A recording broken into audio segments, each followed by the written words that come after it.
So this is one of my Evolve 50s. I've been using these for the better part of 2 years. I even had one as a prototype before any of you guys even knew they existed. I use it for most of the events that I do, which are primarily wedding receptions between 150 and 250 people, sometimes a few more people. I want to share with you what my settings are today and how I'm having success with it with no microphone feedback or any kind of distortion issues of any kind. Okay, so here's my XLR lead coming out of my mixing board. Where do I plug this in at? There's input 1, input 2. It doesn't really matter. Either one works. I use input 1 just because, I don't know, I just do. Now we can go ahead and power it up.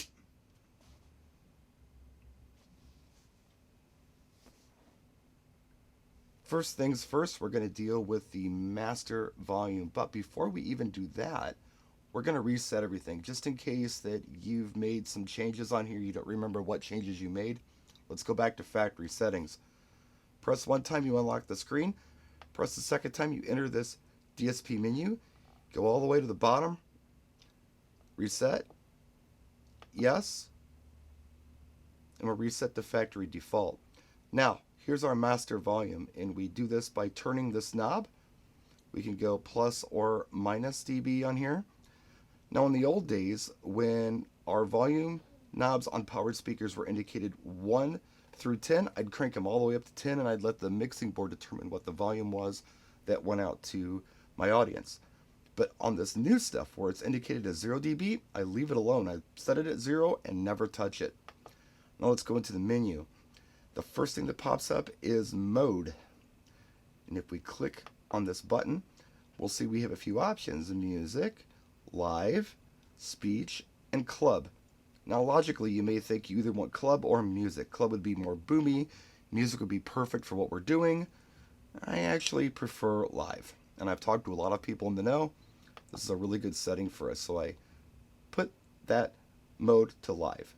The only other setting that I change, and this is a personal preference, you don't have to do it, is I do a slight mid-cut down here of like 2 dB.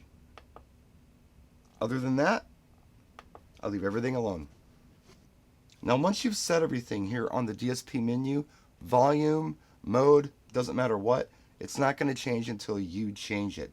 So don't worry about that. You can turn this on, turn it off. You can store the speaker for 1.5 years. This is not going to change. It's going to save in here for you. Now, how about the volume here on the line level? Do I mess with that?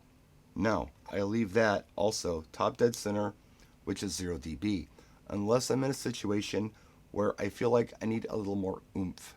And it happens in certain rooms where I just need a little more punch. And if that does happen, I bring it up just a little bit on the line level. Not the master, but on the line level. I don't really get distortion with that. But if I felt like I needed more power than what I can get out of this speaker with my mixing board shooting out 0 dB, the master at 0 dB, and maybe a little bit of a boost on my line, I'm using the wrong speaker for the type of event that I'm doing. So that's it. That's how I set it up. Now, you can make your own little tweaks if you want to, but if you're not really an audio person and you're not sure exactly where to put things, give my settings a try if you like and see if they work for you. They work good for me. So the other thing I will say is, before you set these and think you're going to have great sound, remember it's all about the audio chain. You got to send a good clean signal to the speaker. Something where you're shooting out 0 dB or less from your mixing board is probably the way to go. So you can take a look at some of my mixer setting videos on my channel. I'll even put one in the description of this video so you can have an idea of how I set up a mixing board as well. That's it. Thanks for watching. We'll see you next time. Practice and enjoy.